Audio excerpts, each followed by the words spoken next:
हरे कृष्णा, राधे राधे। आज हम आपको सावन मास का 26वां अध्याय सुनाएंगे। भगवान शंकर सनत कुमार से बोले, अब तुम सावन मास के अमावस्या को क्या करना चाहिए उसके बारे में सुनो। मैंने बहुत समय पहले महाबली पराक्रमी संसार विध्वंस देवताओं को हराने वाले दुष्ट दैत्यों के साथ अपने वृषभ पर सवार होकर संग्राम किया था, परंतु महाबली और पराक्रमी वृषभ ने मेरा साथ युद्ध में कभी नहीं छोड़ा। अंकासुर दैत्य ने एक बार वृषभ के शरीर पर तीव्र आघात किया था, जिससे उसके शरीर से खून बहने लगा। केवल उसके प्राणों की रक्षा हो पाई। इस अवस्था में मैं जब दैत्यों को मारने चला तो उसने मेरा साथ नहीं छोड़ा। मैंने उस समय नंदीश्वर के पराक्रम को देखा कि उसने अंधक दैत्य का अपने सींगों से प्रहार से वध कर डाला। मैं नंदी के इस कार्य से बहुत प्रसन्न हुआ और मैंने उससे वर मांगने को कहा। तुम जो वर मांगोगे उसे मैं अवश्य पूरा करूंगा। नंदीश्वर बोला, मुझे कुछ नहीं चाहिए, आप मुझ पर प्रसन्न हैं, इससे बढ़कर मेरे लिए और क्या वरदान हो सकता है। फिर भी संसार की भलाई के लिए आपसे प्रार्थना करता हूँ। आज सावन मास की अमावस्या है। आज के दिन गौ के सहित मृत्तिका बैलों का पूजन हो और कामधेनु सदृश्य मेरा जन्म हो। मनुष्य भक्ति द्वारा प्रत्यक्ष गौ तथा बैलों का पूजन करें। गेरू से तथा धातुओं से उनके शरीर को सजाएं। सींगों को सोने चांदी से मढ़े। दोनों सींगों में रेशमी गुच्छे बांधकर चित्र विचित्र नाना रंगों से मिश्रित कपड़े को पीठ पर ढककर गले में सुमधुर आवाज करने वाली घंटियां बांधें। दिन में गांव के बाहर ले जाकर शाम को घर वापस ले आएं। खली बिनोले उन्हें खाने को दें।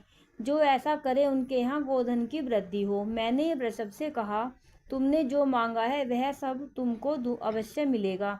जो वृषभ आज के दिन किसी काम में न लगाया गया हो, केवल भूसा खाता हो, पानी पीता हो, उसे पोल कहते हैं। उसी नाम से आज का दिन पोल कहा जाएगा। आज का दिन जगत में पोला के नाम से प्रसिद्ध होगा। मनुष्य को आज के दिन सब इच्छाओं को पूर्ण करने वाले बैलों का उत्सव मनाना चाहिए।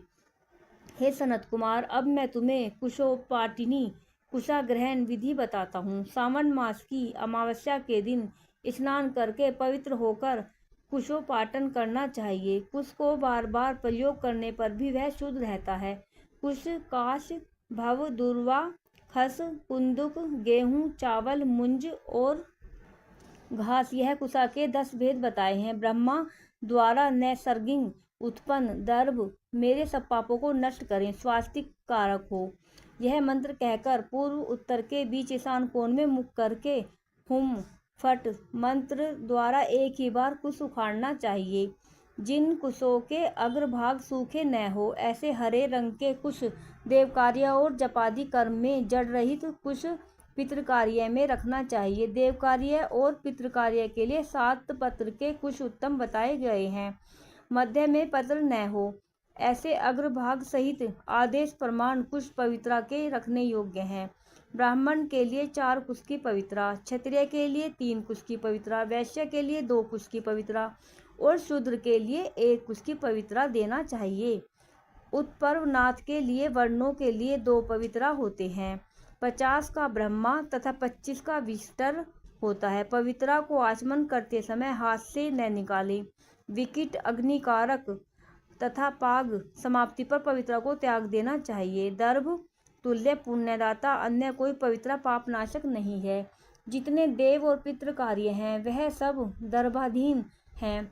अमावस्या के दिन ऐसे दर्भों को स्वीकार करना चाहिए। यह दर्भ कभी बासी नहीं होते। राधे राधे। बोलो उमापति शंकर भगवान की जय।